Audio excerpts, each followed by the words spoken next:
Dr. Raghu Chatanatudi, Professor Department of Physics, to chair the session.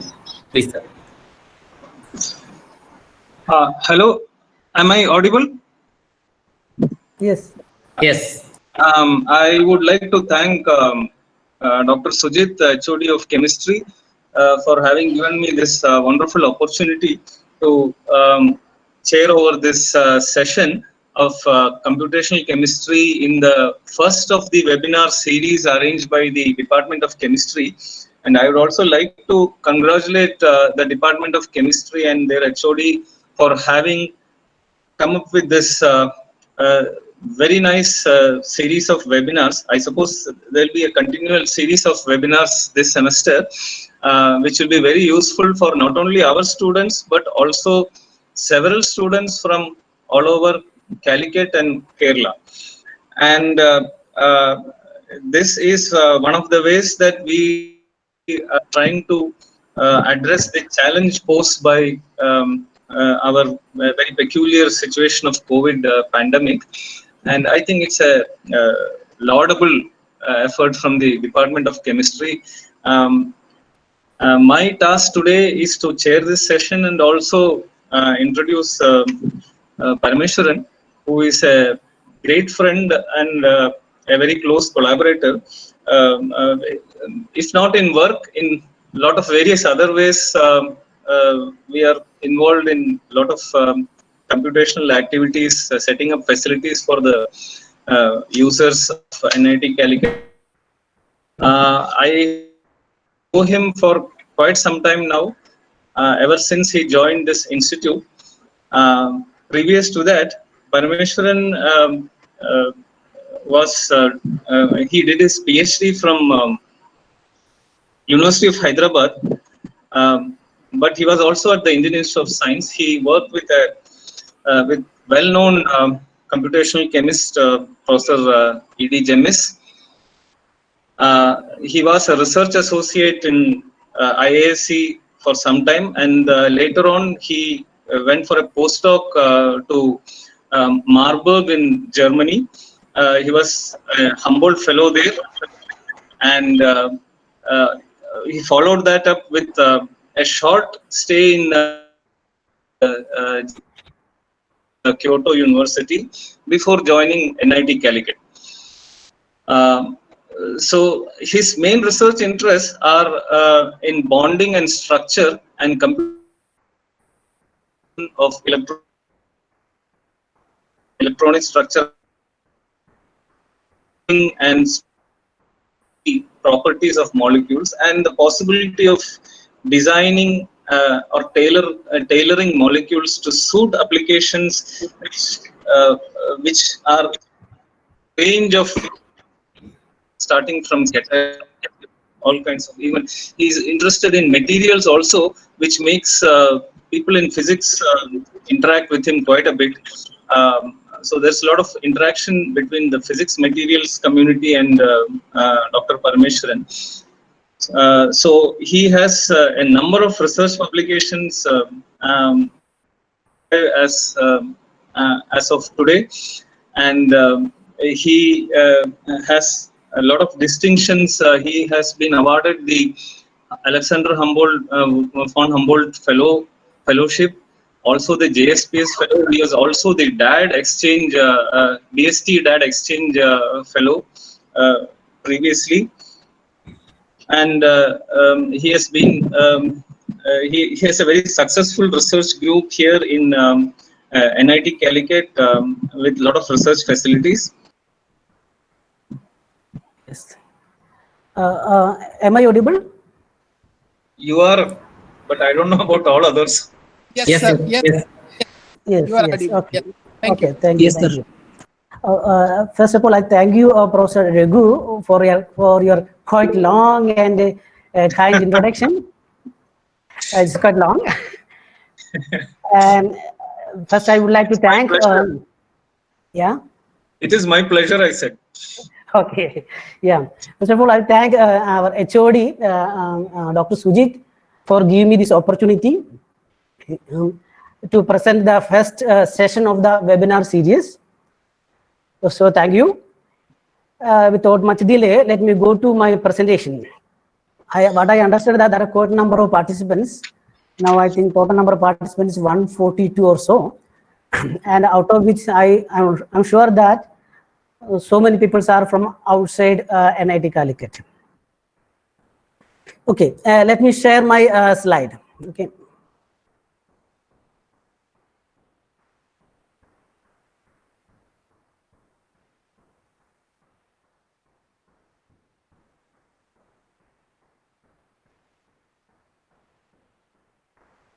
Param, can I just interrupt for one moment? Yes. Yeah, if participants have any questions, you can either type it in the box there, so that or just keep it till the end, so that the talk goes on smoothly. If you have any questions in between, please type it in the text box, comments box. Thank you.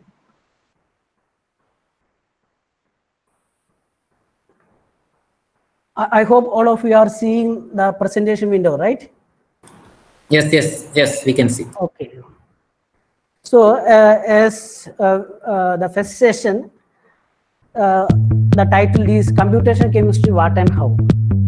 So in this slide, you can see there are some breathing mode of benzene, some electrostatic potential map, and some spectral data. So my basic idea about the talk is, what is the computation chemistry? How one can do computation chemistry? That is my objective of today's talk. Right. So I normally used to ask several questions during my presentation. Since it's a webinar, it's very difficult to do that. So still, I'm putting question myself. By seeing this slide, what normally we feel? I used to ask these questions to several people during my presentation. Almost all people said to me that this is a chemistry lab. So, but that answer is certainly does not make me happy. Yeah, that answer is correct. I say it's partially correct. I would prefer to say that this is a experimental chemistry lab. So if I say this is an experimental chemistry lab, automatically, so what else? What else we can do? That is what I'm going to discuss. That is what called a computational chemistry. So our traditional viewpoint that the chemistry means an experimental science. Everything we have to do work in the lab by mixing chemicals and doing spending quite long time in the getting a smell of different type of chemicals. But nowadays, you can do quite a lot of chemistry without doing any experimental work or without even touching any chemicals. So that is what we call as a, not all chemists wear white coats. These white coats indicate the symbolic representation of experimentalist. That means we can do a lot of chemistry in a cyberspace. That means we can do a lot of chemistry using computer. So if I say, okay, we can do a lot of things with the computer. So one should know what are the basic behind that, right? How one can do chemistry without using any chemicals. So that's the first objective, right? So I just want to introduce what the basics of chemistry by this slide. In this slide, I'm going to show about a newspaper report which came in one of the newspaper that is named Economist, right? In that, the news came after the announcement of a Nobel Prize in 1998. This is true, right? Whenever some awards are announced, next day in the newspaper, there will be some report about that award. Similarly, in this newspaper, the newspaper name is Economist, there was a newspaper report about the Nobel Prize in 1998. Now, what they are saying that it has given to two people. One is called a Walter Kohn, and other is a John Pople. They got Nobel Prize because they said they have developed some computational methods, right? Because of that, they developed some computational method by using quantum theory. They got a Nobel Prize. Okay, this news report is done by a small reporter. He doesn't have much idea about these things, but whatever he understood, read from the report of Nobel Prize committee, they have written that. So go to the next paragraph. In the real world, this could eventually mean that most chemical experiments are conducted inside the silicon chips instead of glasswares of laboratories. Yeah, so yeah, that is somewhat true. But go to the next line. Turn off that Bunsen burner. It will not be wanted this in 10 years. Okay, this is quite exaggeration, right? We can't do any chemistry without, we can't do proper chemistry without experimental work, but we can do a lot of chemistry without doing any experimental work. That's the indication from that. Yeah, when, of course, in newspaper they will exaggerate like anything. So that means they developed some computation method. That is why they got Nobel Prize, right? No, what are that computation method? And what are the basis behind that computation method, right? That one has to understand. So without going to much details, I'm just going to quote some statement said by the Dirac, a famous scientist. This was in 1929 when he was giving a lecture at Caltech. So what he said that the underlying physical laws necessary for mathematical theory of large part of physics and the whole of chemistry are thus completely known. But the difficulty is that how to solve, because these equations are much more complicated. So what is saying that in 1929 there are a lot of theories are developed, a lot of physics theories are developed. By means of that, in principle, we can understand almost all problems of chemistry and majority of physics problems. But problem is that how to solve that mathematical equations derived from that physics laws. That is a bottleneck. So goal of computation chemistry is we have to use our physics laws, right? The corresponding mathematical formalism, right? And solve by means of computer. It's not possible to calculate ourselves. So we need some help from computer. So computer chemistry is a mixture of pure physics laws, right? The mathematical formalism for that. Since we are not able to solve by means of ourselves, we have to ask computer to solve. So computer doesn't know our language. So what we have to do? We have to convert our mathematics to the corresponding programming language where computer can understand. That means we have to do coding for this mathematics. So computer chemistry is mixture of everything, right? Now, so when he said there is one can use several physics laws, so automatically the question will come: what are those physics laws? Which law we have to select, or how we have to select, right?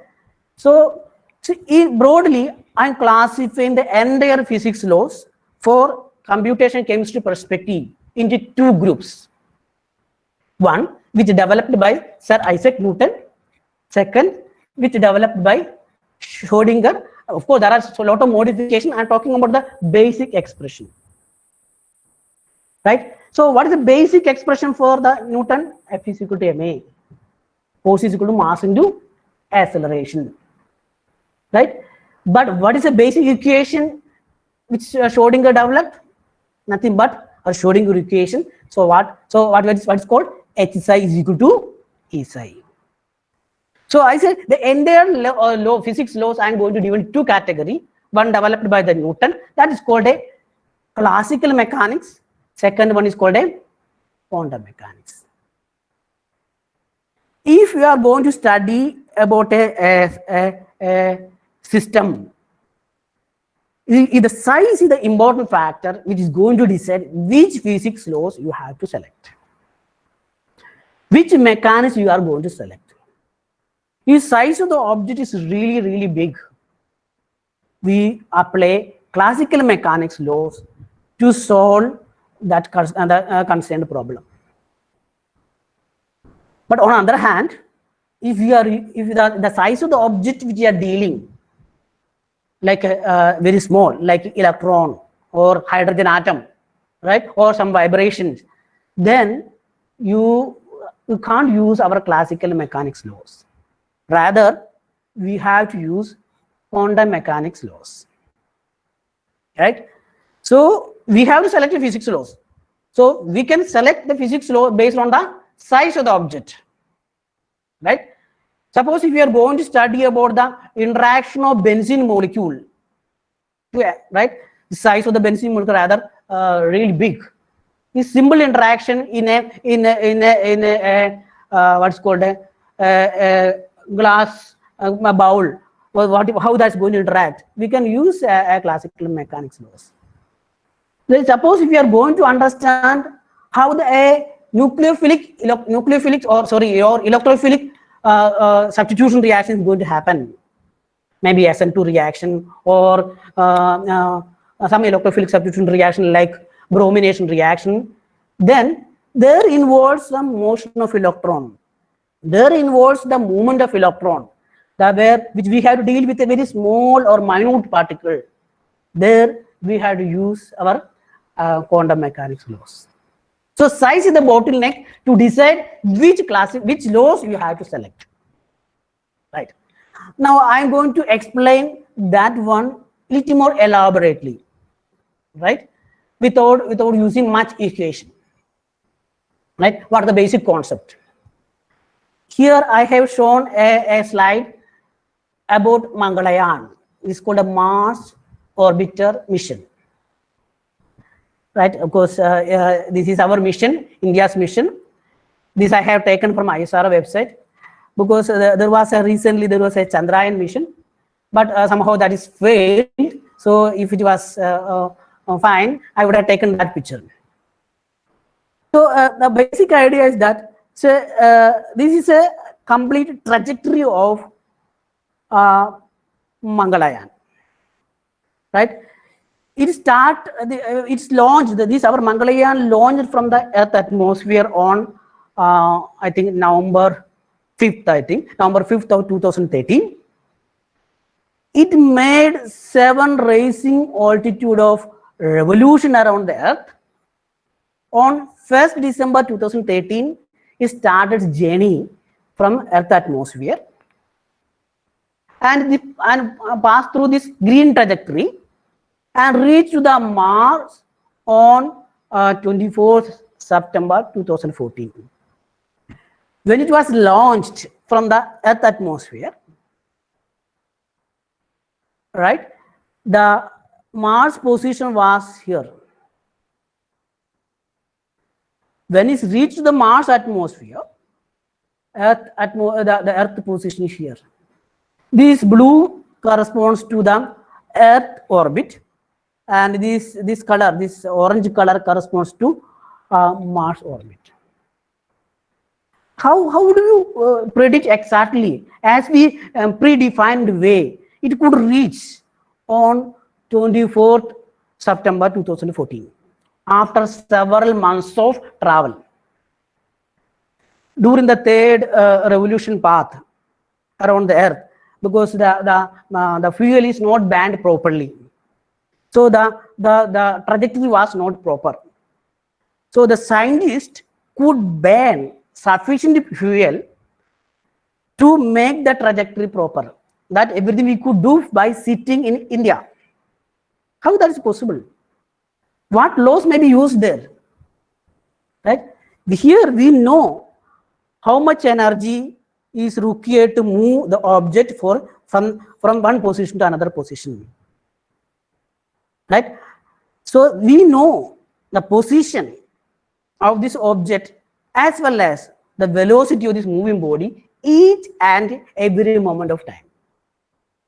In terms of physics, we say that we know the position as well as momentum of this moving body, or this moving body at any moment of time. And also we can calculate in advance, right? If we are going through the space, what will be the speed in which it can go, how much fuel has to burn, etc., etc., etc.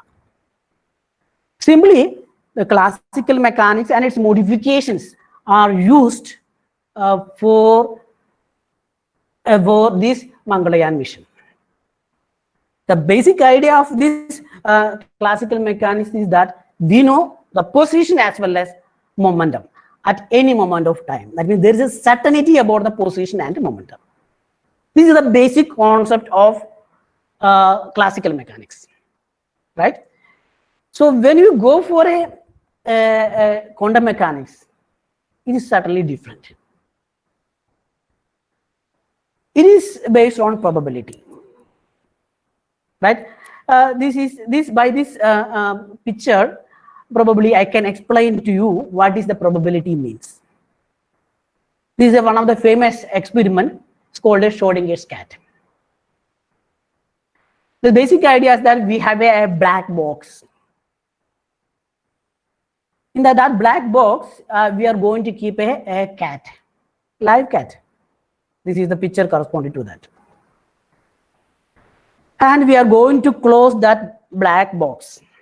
Black box indicates that nothing indicates that is covered. We are not able to see what is inside. That's all. Inside that black box, there is a symbol here, right? This symbol indicates that there is a radioactive sample.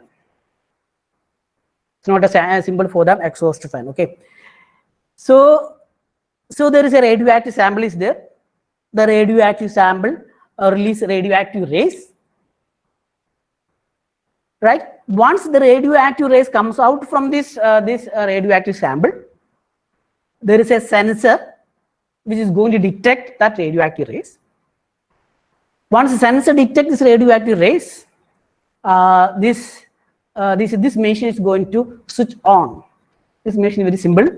It is a hammer connected to that this place. That's all. When the machine is on, what will happen? This hammer will go down. The down, there is a round bottom flask. A round bottom flask containing poisonous gas. It is closed round bottom glass. When radioactive rays comes out, sensor is going to detect that. This machine is going to operate. Nothing but the hammer is going down. Definitely is going to hit on the round bottom flask. Flask is going to break. Poisonous gas is going to come out. The cat is going to breathe. What will happen for the cat? Cat is going to die. Right? So this sensor is going to active only when the radioactive rays comes out from the radioactive sample. Probably you have studied in your physical chemistry class or nuclear chemistry classes that radioactive process is a random process. You can't predict exactly when these radioactive rays are coming out, especially when the half-life of the sample is quite high. So this process will happen only if the radioactive rays are comes out. But you don't know when the radioactive rays are coming out. Right? So then I kept the cat. I closed the box. Then I ask you, what is the fate of the cat? Yeah, we can't say. We say that cat may be alive or cat may be dead. Or there is a 50% chance that cat may be alive. There is a 50% chance that this cat may be dead. Right? We can talk the fate of the cat in terms of probability. If I'm going to represent a function for the fate of cat as a alive, as a psi alive, and the fate of the cat as a dead by another function called as psi dead, what is a total possibility? Total chance is nothing but it's a linear combination of these two chance, these two probability. This is I written here, psi is equal to 1 by root 2 in bracket psi li plus psi dead. We can't represent in terms of one particular way. We have to talk in terms of both probability, both chance. This is the basis of quantum mechanics. So when the size of the object becomes smaller and smaller and smaller, we can't talk in terms of particle nature. So we have to talk in terms of wave nature, right? So once we talk in terms of wave nature, we can say exactly where it is localized. We can tell only that it can be there in somewhere in that particular region. Okay, and now I am sure that this is a pandemic time and most of us are sitting in the home. Definitely you have seen quite a lot of movies, right? But I hope some of you have seen some ghost movies, right? So in movie, okay, I'm not believing on ghost, but still I'm going to ask, what is ghost? Or at least in a movie representation, what is ghost? Maybe you have seen the movie like Agashaganga or something, right? Yeah, suppose if you are going to a ghost Bangla, suddenly ghost will come in front of you and make you afraid, right? If you turn back, suddenly it may be standing behind you. You may see that the ghost is passing through the walls, passing through the doors, right? How that's possible? See, don't believe on ghost, right? But for making this concept to understand, I'm just telling this, okay? Because I am even not believing any of this kind, but probably this is a good way one can understand about this probability. We can consider this ghost as a massless object. So it can penetrate through our classically forbidden region. Suppose we are going to pass through our wall. Is it possible? No. For us, that wall is a potential energy wall. We have to use our energy, you have to use our kinetic energy to break that potential energy wall, then only we can cross. But if the size of the object becomes smaller and smaller and smaller, size of we have to talk in terms of not a particle nature, we have to talk in terms of a wave nature. So it can penetrate through our classically forbidden region. That is what called a tunneling. This is one of the property of wave, right? So all quantum mechanics laws are based on this probability, because we don't have any certainty about the position of the position. We say that there is a ghost Bangla. Anywhere we can see the ghost anywhere of that Bangla.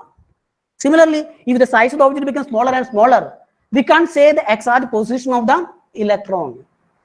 Rather, we say there is a probability, the region in which we can see the electron. That's what so-called orbital, whether s orbital, p orbital, etc. Because we can't exactly localize where is the electron. This is the importance when you are going to use our quantum mechanics laws. We have to use in terms of uncertainty about the position. We can't understand both position as well as momentum at the same time.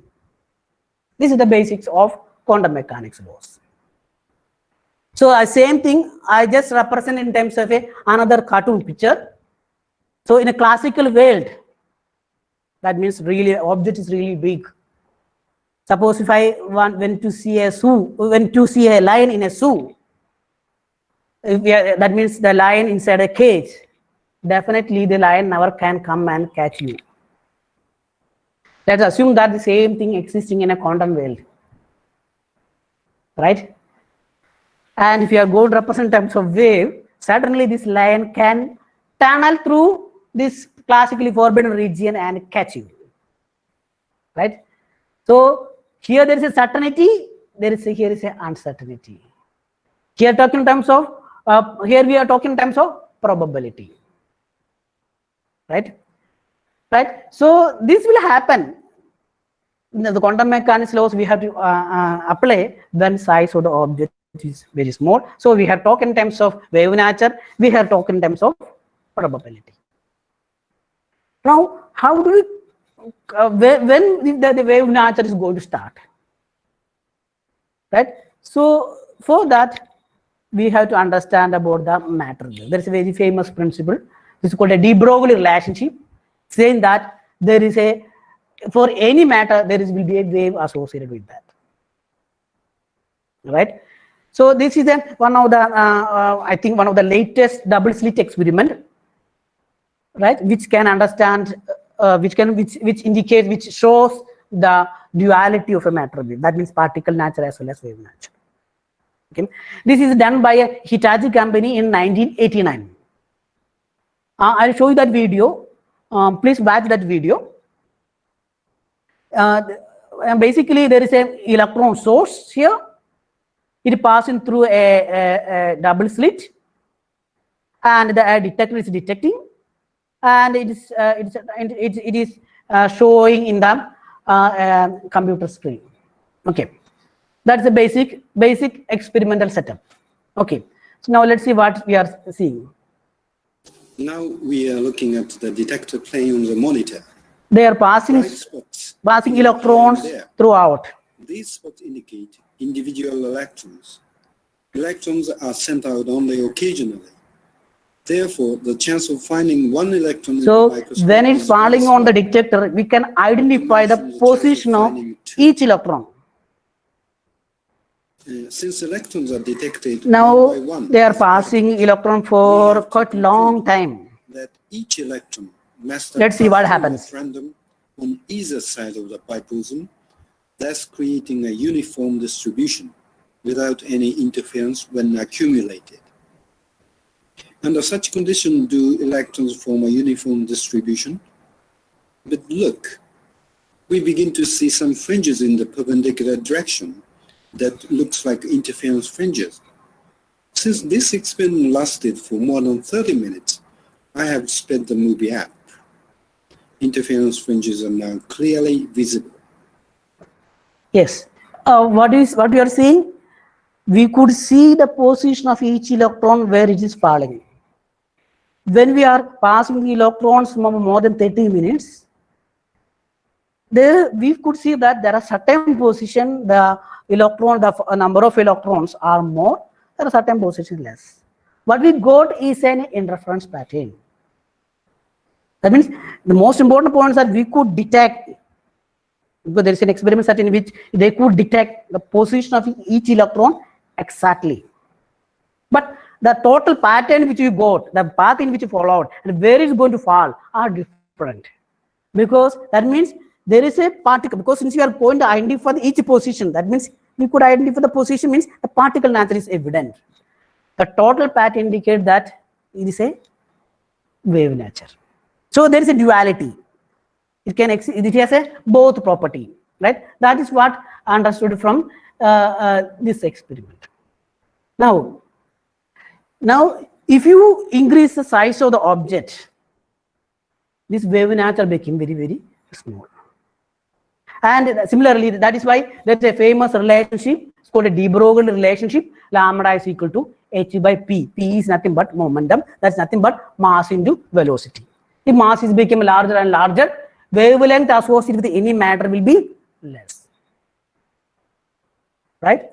So any matter exists in a dual form, right? Or there is a duality is existing, right? So which is predominant, that is going to decide, or depending upon the problem which we are going to solve, we have to select either physics laws or So the classical laws or quantum mechanics laws. So this is another cartoon picture make you feel good. So this is a very nice picture, right? This nothing to do with the duality of electron, but there is something interesting from this. When you look this image, I think most of the people, all of your young people, definitely what you see is a quite beautiful young lady. Maybe people like quite old people, they maybe see the same quite old woman. Oh, of course, if you observe thoroughly, you can see both images superimposed in one. Right? Suppose if you think this is a eye, this is a nose, this is a chin, this is a ear. The image looks like a beautiful young lady. However, if you think this is a nose, this is an eye, this is a mouth, and this is a chin, it looks like a quite old woman, right? So if you observe thoroughly, you can see both. That means if you check in the internet, you can see so many of these pictures. What I want to say from here is that dualities are existing in different ways. This duality is of course certainly different from the duality of electron, but from this one can understand that okay, there is a duality, right? Now, so far we discussed about size of the object. Based on that, we can either select classical mechanics laws or quantum mechanics laws. Right. Now, I am going to put one more parameter, velocity. So I have an object has size and it's moving with a particular velocity. Right. Suppose I'm simply dividing the size of the object into two groups. One is greater than 10 to the power minus 9 meter. Other one is less than 10 to the power minus 9 meter. Is size of the object, this is a rough value, it's not a clear cut boundary. Is size of the object if it's greater than 10 to the power minus 9 meter. Normally we use classical mechanics laws to solve the problem related to that. If size of the object is quite less than 10 to the power minus 9 meter, we normally select quantum mechanics laws. But of course, the 10 to the power minus 9 is not a clear-cut boundary. There is a flexibility. Okay, I'm just telling about a rough approximation. Similarly, if I'm going to introduce a velocity of that object, velocity may be close to that of velocity of light, or velocity may be quite less than that of velocity of light. Right? If velocity is quite less than that of velocity of the light, and also the object which you are dealing is really bigger in size, we have to use Newtonian mechanics for solving problem related to that. On the other hand, if the size of the object is really big or greater than that of 10 to the power minus 9 meter, and the velocity is equal to velocity of light, then we can't use Newtonian mechanics to solve problem related to that. Rather, we had used theory developed by Einstein.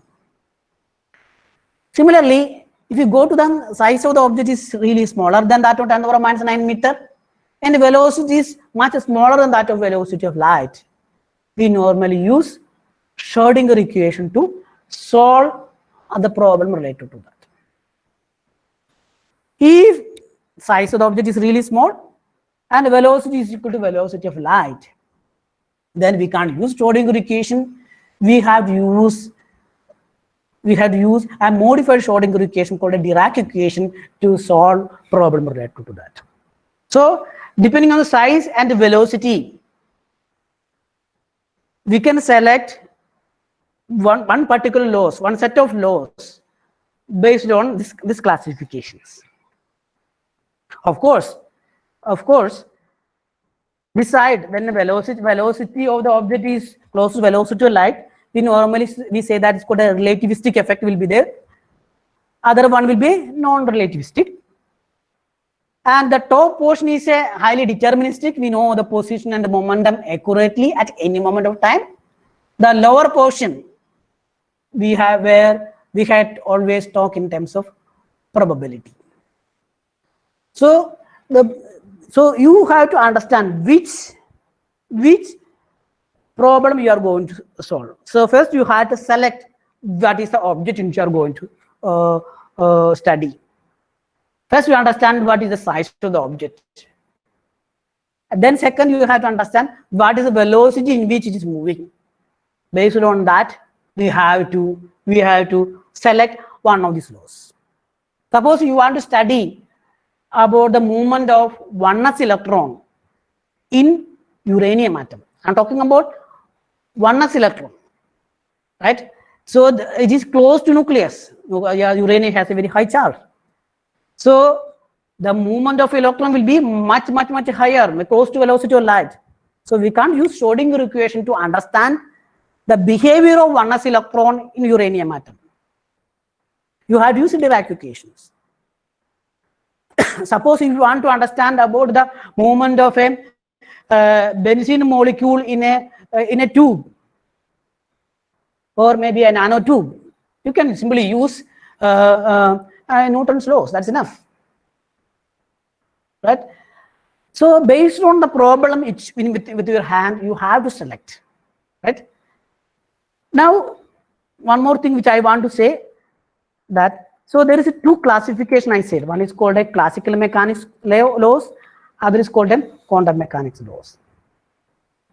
Normally they are not happy to each other because classical mechanics people doesn't like quantum mechanics people, and the reverse. So that is the first picture indicate that there is somebody is throwing a apple to cat, right? This person who is throwing is a symbolic of classical mechanics, Newton. Other person, Schrodinger cat, right? He's a symbolic representation of quantum mechanics. They are not liking each other. This was the thing till last 1970 or 1980, right? Then there are several development happen. Now they are very happy to each other. They are going to collaborate each other. So they are sitting together. What I mean that, even though I said that depending on the size and velocity, we can select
Also, I welcome or we are studying in our NMR class, right? So we can use effectively for studying a bigger system. So that will be more accurate result we can get. So we have physics laws. And there is for each physics laws, whether it's a classical mechanics or quantum mechanics, or it's subdivision of that, depending upon the object which we are dealing, we are selecting that physics laws. We are going to write the mathematics behind that.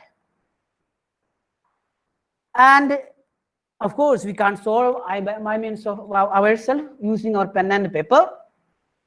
So we are writing some programming code, and we are putting into the some supercomputer, or if it is very small molecule, you can use your desktop or laptop. Now ask computer to solve. One is all this thing together is called a computational chemistry, right? It's a mixture of everything, right? This is my view of understanding the traditional computational difference. You may have a different opinion, a different viewpoint, right? So normally, suppose in a traditional chemistry, right?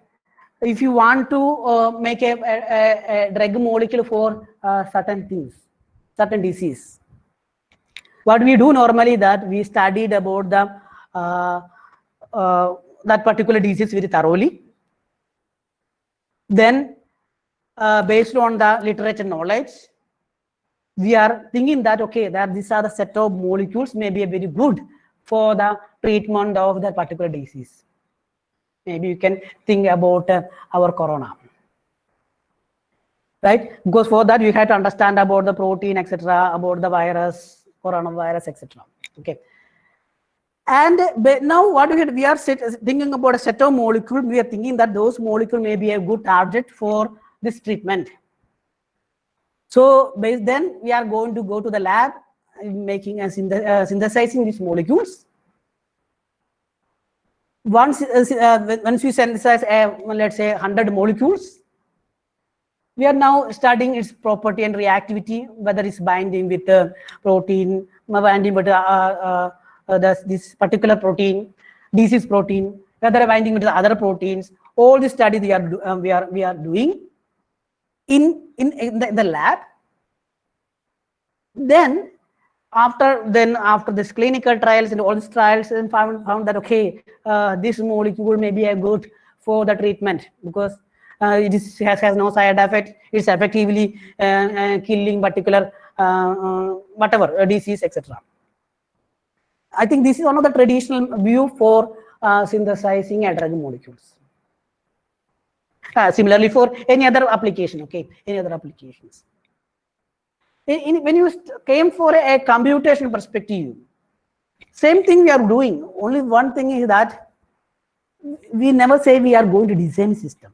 We read the literature, we understand about the structure and functions of the proteins. Then based on that, the structure, the function, structure activity relationship, we are understanding that okay, this set of molecule may be good. Then we can simulate and compute what are the possible synthetic route in which we can make. Then we are telling to experimentalist, okay, you can take these chemicals, you can do this one, probably you may get, right? And also we can calculate. Of course, there is a need of experimentalist, okay? Then we can calculate the properties, how this binding, whether we can calculate IC50 value and so on, understand about cytotoxicity and other things, and understand what are the things, what are the molecule may be ideal. Then she said that this set of molecules may be good for this particular disease. Then, of course, one has to go to the lab. Experimentalists would make that and check. After making maybe 100, that type of predictive molecule, maybe one may be good. But we can reduce that time gap. That is the basic idea, right? So, in principle, when we are going to model a system, we can everything. That means we can understand each time what type of molecule, what is the structure of the molecule, how it's binding, etc. That means we are going to do in an experimental lab, we don't know how these molecules interact with the protein. Those type of things we can easily understand by modeling. I can show you one video. So this is what we have done in our group. The Rinsha has done this work. So there is some protein and some molecular interaction, how that is binding, etc. So you can see this molecule, the molecule which I shown in the center is going and binding in a particular pocket. Are you able to see? Yes, I will show you one more time. This is a complete simulation. Initially, we kept in a particular position with the time that molecule going down to certain point and binding at a particular position. When you check the binding energy, that binding energy found to be the lowest. This is simulation about the possible drug molecule for potassium ion channel blockers. Okay. I'm not going to tell more detail about that one. So we could understand that where this molecule is going and binding, which amino acid is responsible for that. All these things we can understand. That means we can see with our eye where it's binding. Of course, that depending upon the theory which you have selected, based on the accuracy of the theory which you have selected, based on the approximation you employed, you may get a different set of different result. It may be slightly vary from the exact result. Okay. In other words, what we are not able to see through our naked eye, we can see in our computer by modeling. That means that's why I said computational chemistry is a live show. Okay. So I think I can take maybe 2-3 minutes more, right?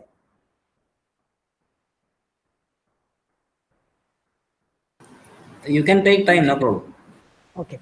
So I maybe maximum 5 more minutes I will take about the balance of this, etc. Yeah. This is another picture we used to see in our experiment lab. This is a tripod. Above the tripod, there is a crucible is there, and there under that there is a burner. Interestingly, there is a 3 legs for this tripod. But one leg I'm considering as a theory development. That may be physics theory development. Second is called a experimental work, right? There are a lot of theory developed, just like what Dirac said, and that is not used by experimentalists, right? But of course, there is no way to use. So for using effectively, one need one more thing, it's called a computation.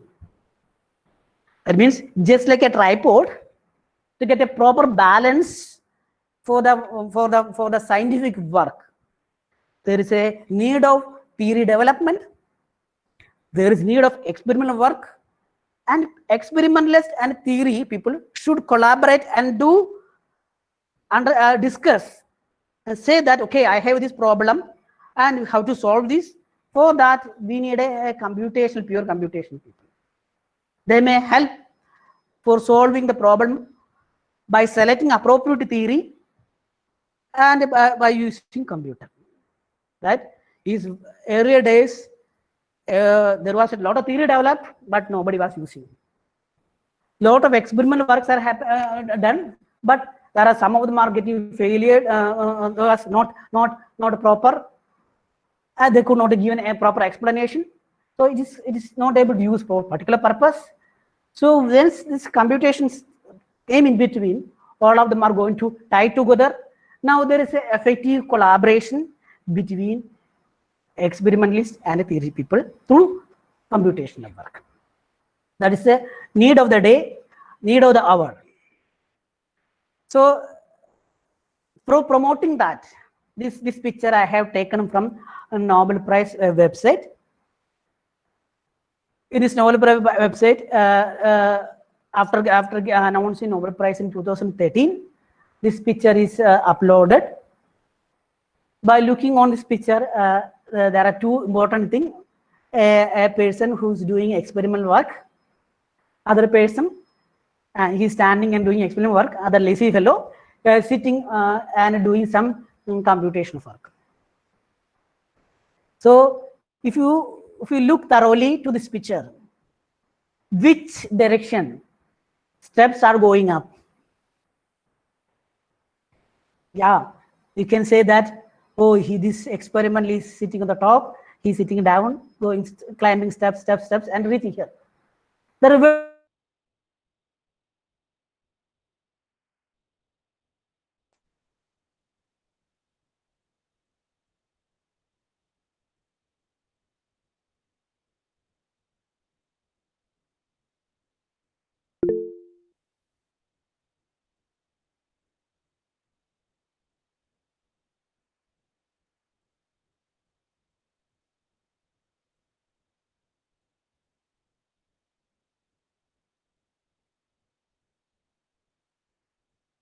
nice theory by means so that I can understand lot of things, but then nobody is going to utilize that.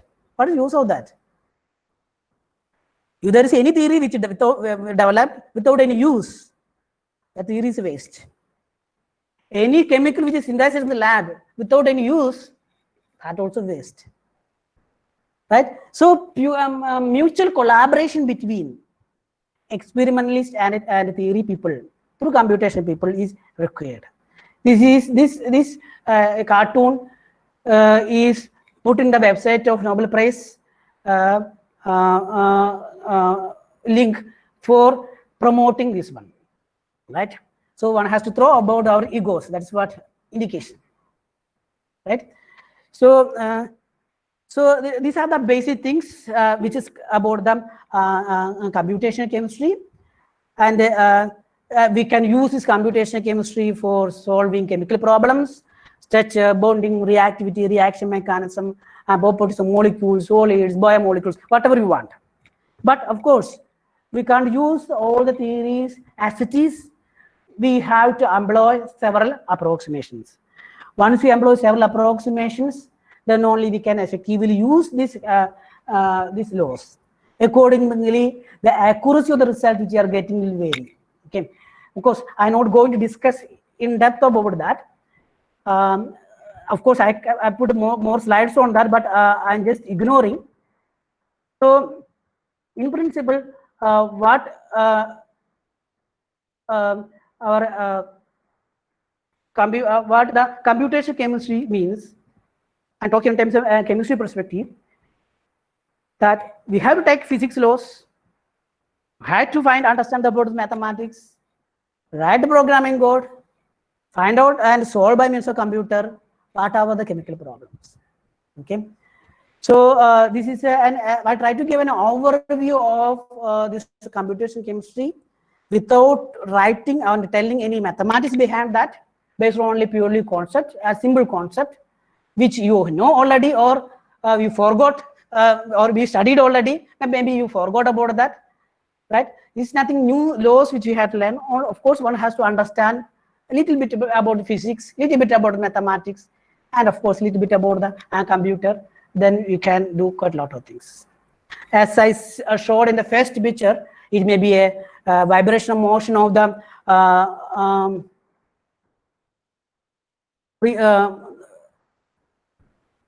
breathing. It's like the breathing vibrational motion of the density molecule.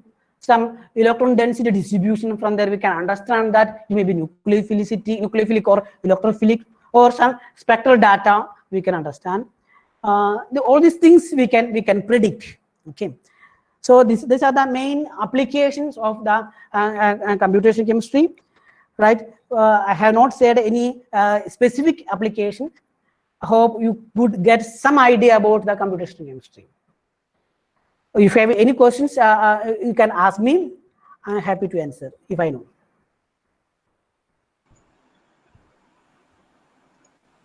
Okay, so that was very informative and wonderful lecture. So now, if you have any questions, we can take a few of them. Either you can ask the question directly. Hope we'll be able to hear. I already see there are some questions asked here. So let me go through that. Param, can you hear me? Yeah, I can hear you. Yes. This is Jisna. She has written, Sir, can you tell us what are the current advances or research directions for those working in proteins? Now, that is a very broad question. We will just cut it down to computational studies of proteins itself. So, Param, can you give some insights? Yeah, there are several studies in the proteins are currently going on, right? See, in understanding about the structure of the protein, that itself is a rather complicated thing. So primary, secondary, tertiary structure, because they are mainly by the non-covalent interactions.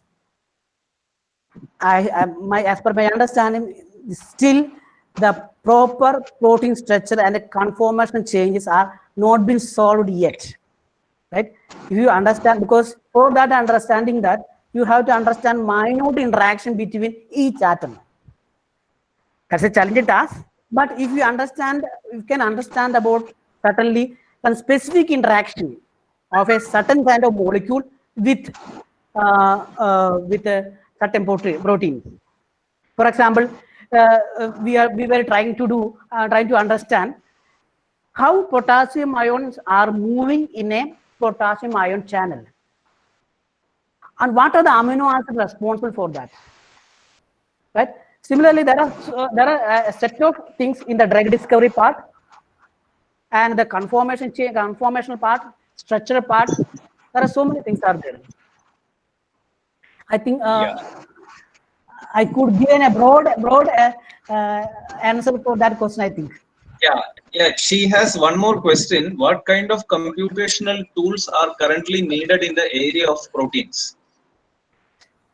That's what I said about the last portion of the talk. We had used quantum mechanical and classical mechanics laws together, right?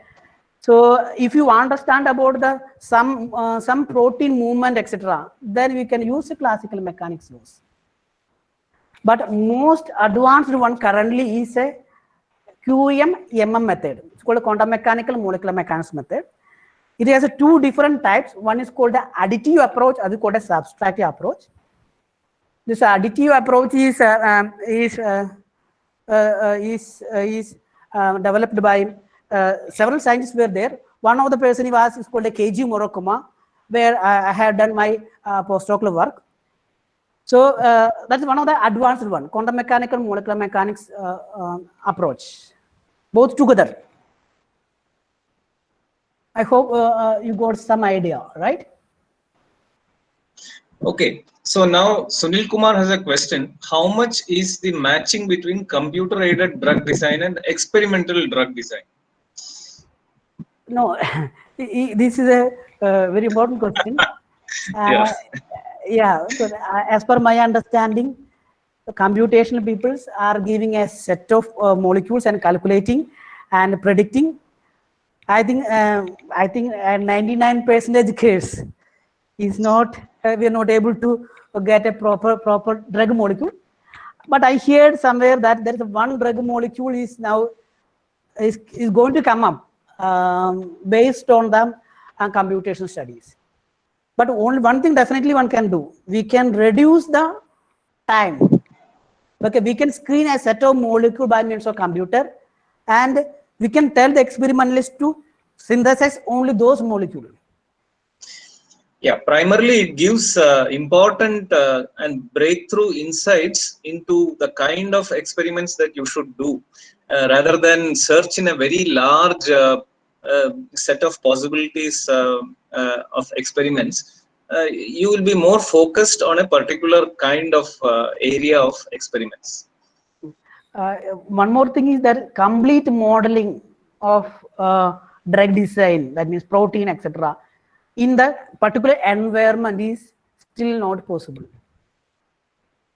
In the biological medium, you have to simulate particular protein, and how many of them are there is interacting, we don't know.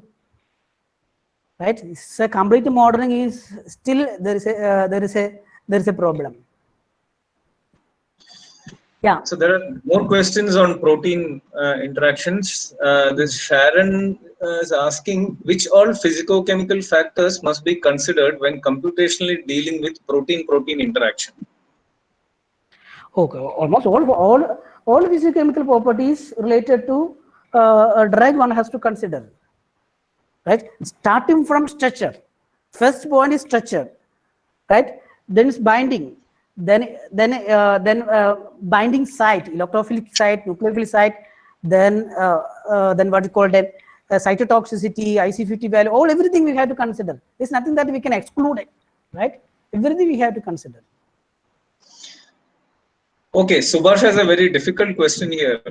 Can we predict the properties of hybrid materials like composites?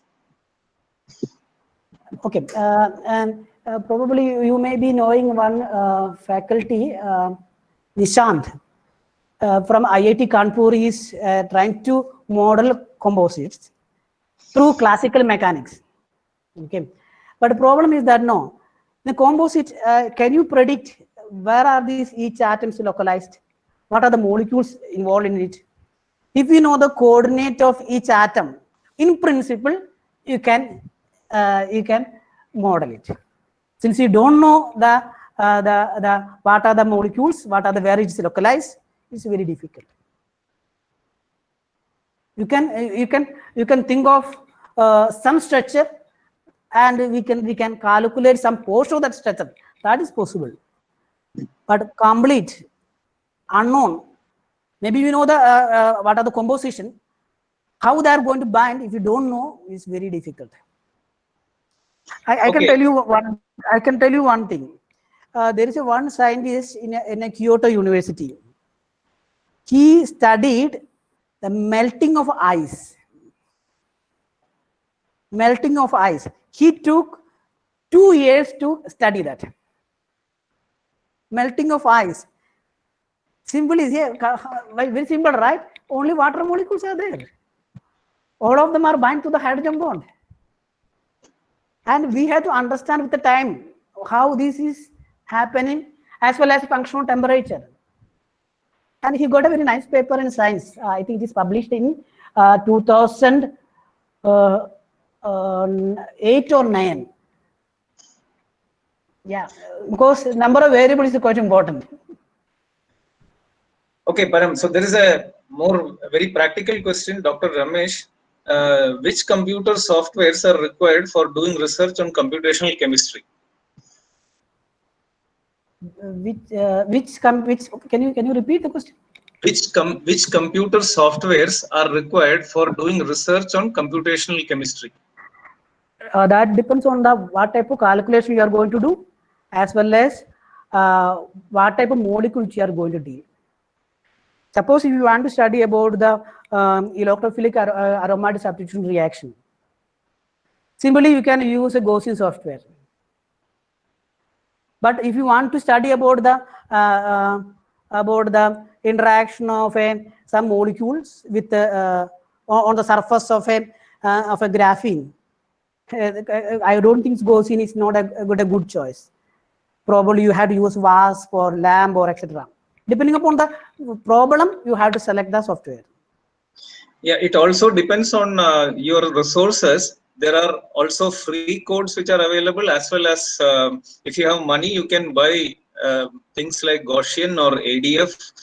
These are all very well-known packages. If you have a periodic system, then WASP. If you have a classical, if you just want to look at molecular dynamics, then there is LAMPS.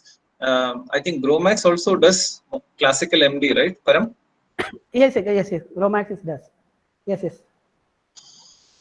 Okay. So, any other questions directly which participants wants to ask Dr. Parameshwaran?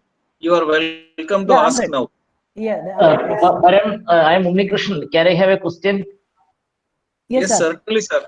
It's a thank you, Dr. Raghu. It's a wonderful lecture. So it's very informative.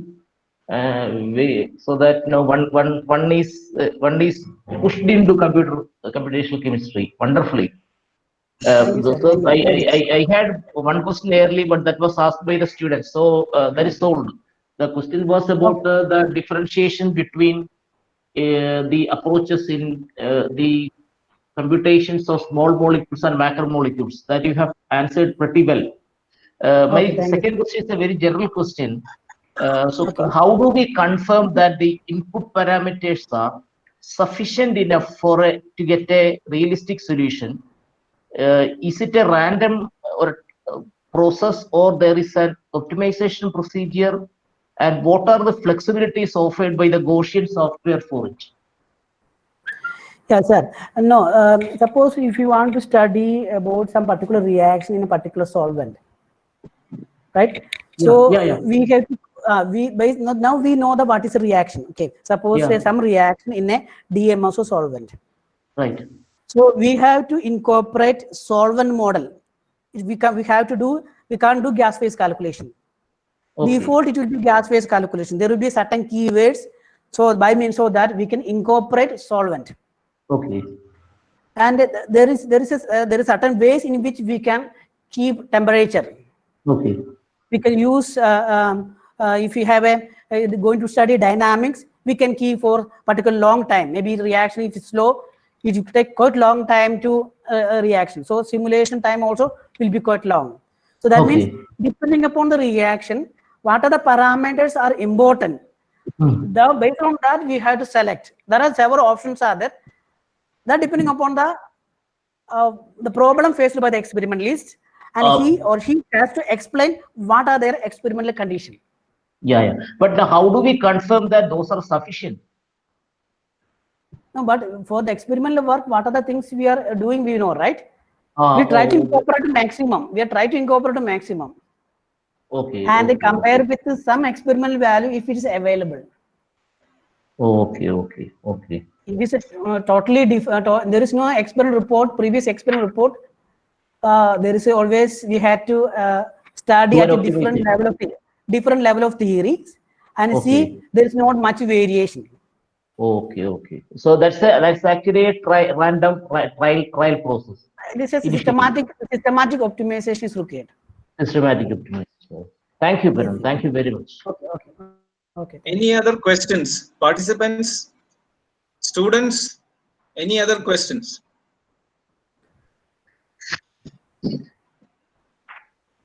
So, if there are no more questions, then I think we will conclude. Sujit, anything else? Okay. So let me close this presentation, right? Yeah, you can close the presentation. I would take this opportunity to thank all the coordinators, student coordinators' names who have come up on the chat box.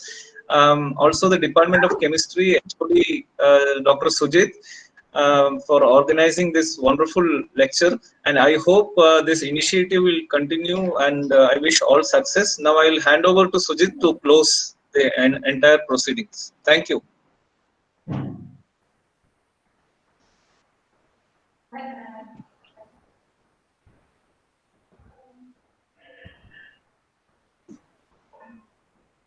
Sujit, you have to unmute. I'm sorry.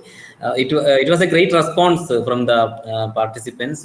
You see around 150 participants were there for this session.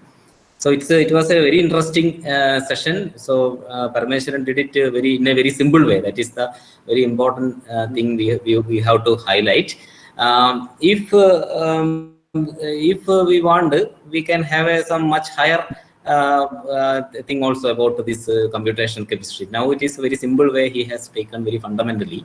So if you want some higher level computational chemistry, that also we can consider in the coming webinar series. So it was a great, nice presentation. And I thank Dr. Parameswaran for giving a nice presentation for all of us. And the seminar chair was Dr. Raghu Chatanaturi, Professor of Physics. So thank you, sir, for for chairing the session. And I already told you we have two student coordinators, Vidya CV and Jishnu Saiji. So both are research scholars of Department of Chemistry and NIT Calicut. So they did a lot of work behind this, the preparation of the brochure, and participants also. There many participants. They contacted many people. So it was a great session. Hope that we can continue the webinar series. Thank you all. Thank you very much. Okay, thank you.